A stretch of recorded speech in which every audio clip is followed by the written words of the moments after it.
Hello ನಮಸ್ತೆ ಎಲ್ರಿಗೂ. ಚಳಿಗೆ ನಿಮ್ಮ ಮುಖ, ಕೈ, ಕಾಲು, ದೇಹದ ಚರ್ಮ ಹಾಗೆಯೇ ತಲೆ ಕೂದಲೆಲ್ಲ ಸಿಕ್ಕಾಪಟ್ಟೆ ಡ್ರೈ ಆದಾಗೆ, ಸಿಕ್ಕಾಪಟ್ಟೆ ಒಣಗಿದಾಗ ಅನ್ಸುತ್ತಾ? ತಲೆನೇ ಕೆಡಿಸ್ಕೊಬೇಡಿ. ಅದ್ಭುತವಾಗಿರುವಂಥ 5 ಟಿಪ್ಸನ್ನು ಹೇಳ್ತಾ ಇದ್ದೇನೆ. ಅದನ್ನಷ್ಟೇ ನೀವು ಫಾಲೋ ಮಾಡಿದರೆ ಸಾಕು. ಮೊದಲನೇದಾಗಿ, ಮುಖದ ಸ್ಕಿನ್ ಡ್ರೈ ಆಗೋದನ್ನು ತಪ್ಪಿಸಲಿಕ್ಕೆ, ಮುಖ ಡಲ್ ಆಗೋದನ್ನು ತಪ್ಪಿಸಲಿಕ್ಕೆ, ಮುಖ ಸಾಫ್ಟ್ ಆಗಿ ಇರೋ ಥರ ನೋಡ್ಕೊಳ್ಳೋದಕ್ಕೆ ದಿನಂಪ್ರತಿ 2 ಸರಿ ನೀವು ಮಾಯ್ಶ್ಚರೈಸರನ್ನು ಅಪ್ಲೈ ಮಾಡಬೇಕು. ಮುಖ ತೊಳೆದಾದ ನಂತರ ಒರೆಸ್ಕೊಂಡು ಸ್ವಲ್ಪ ಒದ್ದೆ ಇರುವಾಗಲೇ ಮಾಯ್ಶ್ಚರೈಸರನ್ನು ಅಪ್ಲೈ ಮಾಡಿಬಿಡಿ. ನಿಮ್ಮ ಸ್ಕಿನ್ ಟೈಪಿಗೆ ಸೂಟ್ ಆಗುವಂಥದ್ದು ಬೆಸ್ಟ್ ಅನ್ನುವಂಥ ಕೆಲವು ಪ್ರಾಡಕ್ಟ್ಗಳ ಲಿಂಕನ್ನು ಈ ವಿಡಿಯೋದಲ್ಲಿ ಹಾಕಿರ್ತೇನೆ. ಅದಾದ ನಂತರ ವಾರಕ್ಕೆ 3 ಸರಿ ಒಂದು ಸ್ವಲ್ಪ ಹಾಲಿಗೆ ಸ್ವಲ್ಪ ಜೇನುತುಪ್ಪನ ಸೇರಿಸಿ ಮುಖಕ್ಕೆ ಹಚ್ಚಿ 5ರಿಂದ 10 ನಿಮಿಷ ಬಿಟ್ಟು ತೊಳ್ಕೋಬೇಕು. ಇದು ಕೂಡ ನಿಮ್ಮ ಮುಖ ಬೇಬಿ ಥರ, ಅಂದರೆ ಮಕ್ಕಳ ಥರ ಸಾಫ್ಟ್ ಆಗಿ ಇರೋ ಥರ ನೋಡ್ಕೊಳ್ಳುತ್ತೆ, ಹೈಡ್ರೇಟ್ ಆಗಿರೋ ಥರ ನೋಡ್ಕೊಳ್ಳುತ್ತೆ. ವಾರಕ್ಕೆ 3 ಸರಿ ಮಾಡಿದರೆ ಸಾಕು. ಸಿಕ್ಕಾಪಟ್ಟೆ ಮುಖಕ್ಕೆ ಒಳ್ಳೆ ಗ್ಲೋ ಕೂಡ ಕೊಡುತ್ತೆ. ಹಾಲು ಮತ್ತು ಜೇನುತುಪ್ಪದ ಪೇಸ್ಟ್, ದಿನಕ್ಕೆ 2 ಸರಿ ಮಾಯ್ಶ್ಚರೈಸರ್, ಡೇ ಟೈಮಲ್ಲಿ ಸನ್ಸ್ಕ್ರೀನ್ ಲೋಷನ್ ಹಚ್ಕೊಳ್ಳಿ. ಕೈ ಕಾಲಿನ ಚರ್ಮ ಒಣಗುತ್ತಲ್ವ, ಅವಾಗ ನಾವೇನು ಮಾಡಬೇಕು? ತುಂಬಾ ಸಿಂಪಲ್. ಯಾವುದಾದ್ರೂ ಒಳ್ಳೆಯ ಬಾಡಿ ಲೋಷನನ್ನು ಸ್ನಾನ ಆದ ಕೂಡಲೇ ನೀವು ಹಚ್ಕೋಬೇಕು. ಬಾಡಿ ಲೋಷನ್ ಇಲ್ವಾ? ತಲೆನೇ ಕೆಡಿಸ್ಕೋಬೇಡಿ. ತುಪ್ಪ ಅಥವಾ ತೆಂಗಿನೆಣ್ಣೆ ಅಥವಾ ಆಲಿವ್ ಆಯಿಲ್, ಇದರಲ್ಲಿ ಯಾವುದು ನಿಮ್ಮಲ್ಲಿದೆ ಅದನ್ನ ಸ್ವಲ್ಪ ತಗೊಂಡು ಅದಕ್ಕೊಂದು ಸ್ವಲ್ಪ ಅಲೋವೆರಾ ಜೆಲ್ಲನ್ನು ಸೇರಿಸ್ಕೊಂಡು ಮಿಕ್ಸ್ ಮಾಡಿಕೊಂಡು ಕೈ ಕಾಲಿಗೆ ಕ್ಲೀನಾಗಿ ಹಚ್ಚಿಬಿಟ್ಟು 2 ನಿಮಿಷ ಮಸಾಜ್ ಮಾಡಿಕೊಳ್ಳಿ. ಅದಾದ ನಂತರ ಮಲ್ಕೊಳ್ಳಿ. ನೀವು ಬೆಳಗ್ಗೆನೇ ತೊಳೆದ್ರೆ ಸಾಕು. ಇದರಿಂದ ನಿಮ್ಮ ಕೈ ಕಾಲಿನ ಚರ್ಮ ಇದೆಯಲ್ಲ ಸಿಕ್ಕಾಪಟ್ಟೆ ಸಾಫ್ಟ್ ಆಗುತ್ತೆ.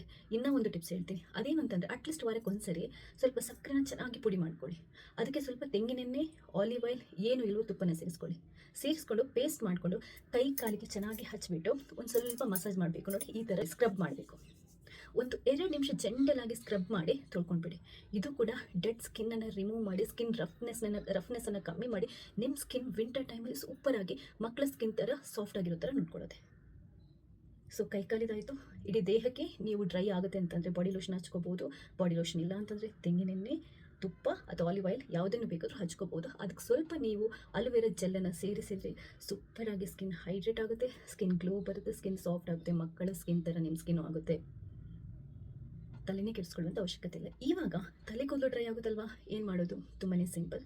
ತೆಂಗಿನೆಣ್ಣೆ ಮತ್ತು ನಿಮಗೆ ಹರಳೆಣ್ಣೆ ತಲೆಗೆ ಹಚ್ಕೊಳ್ಳುವಂಥ ಅಭ್ಯಾಸ ಇದ್ದರೆ ತುಂಬ ಒಳ್ಳೆಯದು.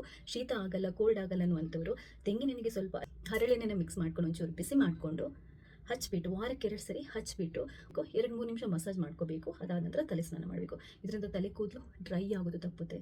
ತಲೆ ಕೂದಲು ಚೆನ್ನಾಗಿ ಉದ್ದನೂ ಬರುತ್ತೆ, ದಪ್ಪನೂ ಬರುತ್ತೆ, ಉದುರೋದು ಕೂಡ ತಪ್ಪುತ್ತೆ. ಇನ್ನೂ ಒಂದು, ನಿಮಗೆ ವಾರಕ್ಕೆ 1 ಸರಿ ಮೊಸರನ್ನು ಹಾಕಿ ಒಂದು ಸ್ವಲ್ಪ ತಲೆಗೆ ಮಸಾಜ್ ಮಾಡಿ ಒಂದು ಅರ್ಧ ಗಂಟೆ ಬಿಟ್ಟು ನೀವು ತಲೆ ಸ್ನಾನ ಮಾಡೋದ್ರಿಂದ ತಲೆ ಕೂದಲು ಸೂಪರ್ ಆಗಿರೋ ಥರ ಡ್ರೈ ಆಗೋದು ಕೂಡ ತಪ್ಪುತ್ತೆ, ಹೈಡ್ರೇಟ್ ಆಗಿರುತ್ತೆ, ಸಾಫ್ಟ್ ಆಗುತ್ತೆ, ಸಿಲ್ಕ್ ಆಗುತ್ತೆ, ಶೈನ್ ಆಗುತ್ತೆ. ವಾರಕ್ಕೆ 1 ಸರಿ ಸಾಕು. ಮೊಸರಿನ ಪ್ಯಾಕ್ ಮಾಡಿ ಹೇರ್ ಮಾಸ್ಕ್ ಮಾಡಿ ಹಚ್ಕೊಳ್ಳುವಂಥದ್ದು ತಲೆಗೆ. ಸಿಂಪಲಾಗಿ ಮನೆಯಲ್ಲೇ ಮಾಡುವಂಥದ್ದು.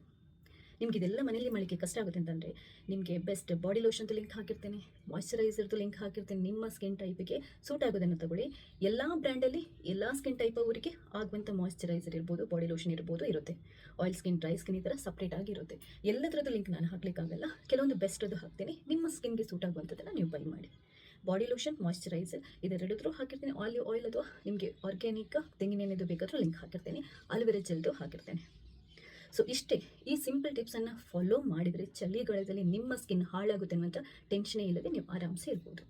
ಈ ವಿಡಿಯೋ ಇಷ್ಟ ಆದರೆ ಲೈಕ್ ಮಾಡಿ. ನೀವು ಮಾತ್ರ ನೋಡೋದ್ರಲ್ಲಿ ಬೇರೆಯವರಿಗೆ ಶೇರ್ ಮಾಡೋದನ್ನು ಮರಿಬೇಡಿ. ಫಸ್ಟ್ ಟೈಮ್ ನೀವು ನನ್ನ ಚಾನಲ್ ನೋಡ್ತಾ ಇರೋದು ದಯವಿಟ್ಟು ಸಬ್ಸ್ಕ್ರೈಬ್ ಆಗಿ. ಹಾಗೆಯೇ ನಿಮ್ಗೆ ಏನೇ ಡೌಟ್ಸ್ ಇದ್ದರೂ ಖಂಡಿತವಾಗ್ಲೂ ಕಮೆಂಟ್ ಮಾಡಿ. ಅದ್ರ ಬಗ್ಗೆ ನೆಕ್ಸ್ಟ್ ವಿಡಿಯೋ ಮಾಡುವಂತೆ ಟ್ರೈ ಮಾಡ್ತೇನೆ. ಇದೇ ಥರ ಸಪೋರ್ಟ್ ಮಾಡ್ತಾನೆ ಇರಿ. ಥ್ಯಾಂಕ್ಸ್ ಎಲ್ರಿಗೂ.